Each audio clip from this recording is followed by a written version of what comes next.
అనకాపల్లి జిల్లా సభవరం మండలంలోని దామోదర సంజీవయ్య జాతీయ న్యాయ విశ్వవిద్యాలయాన్ని సుప్రీంకోర్టు న్యాయమూర్తి డిఎస్ఎన్ఎల్యు మాజీ కులపతి జెకే మహేశ్వరి పరిశీలించనున్నారు. ఈ విషయాన్ని Damodara Sanjivayya national law university ఉప కులపతి ఆచార్య డి సూర్యప్రకాష్ రావు ఆదివారం ఏర్పాటు చేసిన మీడియా సమావేశంలో వెల్లడించారు. ఈ సందర్భంగా ఆయన మాట్లాడుతూ సుప్రీంకోర్టు న్యాయమూర్తి, విభజిత ఆంధ్రప్రదేశ్ తొలి హైకోర్టు ప్రధాన న్యాయమూర్తిగా Damodar Sanjivayya national law university కులపతిగా పనిచేస్తారన్నారు. ప్రస్తుతం విశాఖ పర్యటనలో ఉన్న ఈయన రేపు సోమవారం మధ్యాహ్నం 2:30 డిఎస్ఎన్ఎల్యును సందర్శించి ఇక్కడ విద్యార్థుల ప్రగతిని పరిశీలిస్తారు అన్నారు. అనంతరం ఇక్కడ యూనివర్సిటీలో కొత్తగా ప్రారంభిస్తున్న 3 ఏళ్ల ఎల్ఎల్బి న్యాయ కోర్సులను జస్టిస్ మహేశ్వరి ప్రారంభిస్తారు. అనంతరం ఇంటెలెక్చువల్ ప్రాపర్టీస్ చైర్మన్ ప్రారంభిస్తారు అన్నారు.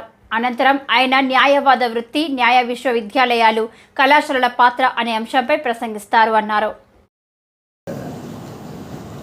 డిఎస్ఎన్ఎల్ తరఫున స్వాగతం చెప్తూ రేపు సుప్రీంకోర్టు న్యాయమూర్తి జస్టిస్ జేకే మహేశ్వర్ గారు మన డిఎస్ఎన్ఎల్ సందర్శిస్తున్నారు. ఆ సందర్భంగా ఆయన న్యాయశాస్త్ర విద్యార్థిని ఉద్దేశించి ప్రసంగిస్తారు. ఆయన న్యాయవాద వృత్తికి సంబంధించి న్యాయ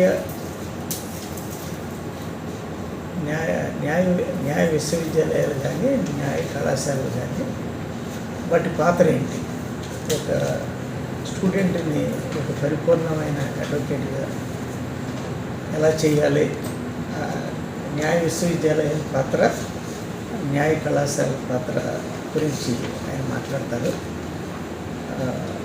జస్టిస్ మహేశ్వర్ గారు ఆంధ్రప్రదేశ్ రాష్ట్రం ఏర్పడినప్పుడు, తెలంగాణ ఆంధ్రప్రదేశ్ ఏర్పడినప్పుడు ఆంధ్రప్రదేశ్ మొదటి ప్రధాన న్యాయమూర్తిగా బాధ్యతలు స్వీకరించి, అదే సందర్భంలో ఎవరైతే ప్రధాన న్యాయమూర్తిగా ఉంటారో వాళ్ళే ఈ దామోదర సంజీవయ్య న్యాయ విశ్వవిద్యాలయానికి ఛాన్సలర్గా ఉంటారు.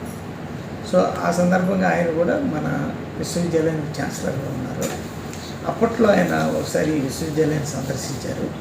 ఆయన ఇప్పుడు నాతో చెప్పడం ఏంటంటే, నేను ప్రత్యేకించి విశాఖపట్నం వచ్చినప్పుడు నా టూర్లో భాగంగా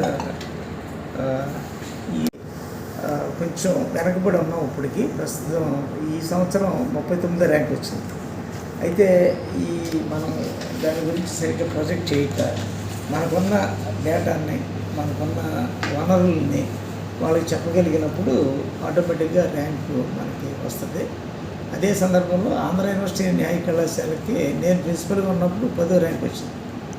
సో తర్వాత 15వ ర్యాంక్ వచ్చింది. ఇప్పుడు ఈ సంవత్సరం లేటెస్ట్గా వాళ్ళకి 16వ ర్యాంక్ వచ్చింది. అది చాలా గొప్ప విషయం. అది మనకి 39వ ర్యాంక్ వచ్చింది. ఇదివరకు కూడా మన గత 4-5 సంవత్సరాల నుంచి మనకి ఎన్ఐఆర్ఎఫ్ ర్యాంకులో అసలు విజిబిలిటీ ఉంటుంది కాదు. సో మొదటిసారి వచ్చింది. మా స్టాఫ్, రిజిస్ట్రారు, ఇతర టీచర్స్ అందరి సహకారంతో కనీసం దీన్ని 20వ లోపు ఈ ర్యాంక్కి తీసుకురావడానికి మేము ప్రయత్నిస్తాం. అంచేత మనకి జస్టిస్ నరసింహ గారు కానీ, లేకపోతే సుప్రీంకోర్టు జడ్జి, ఆయన మనకి విజిటర్ ఇప్పుడు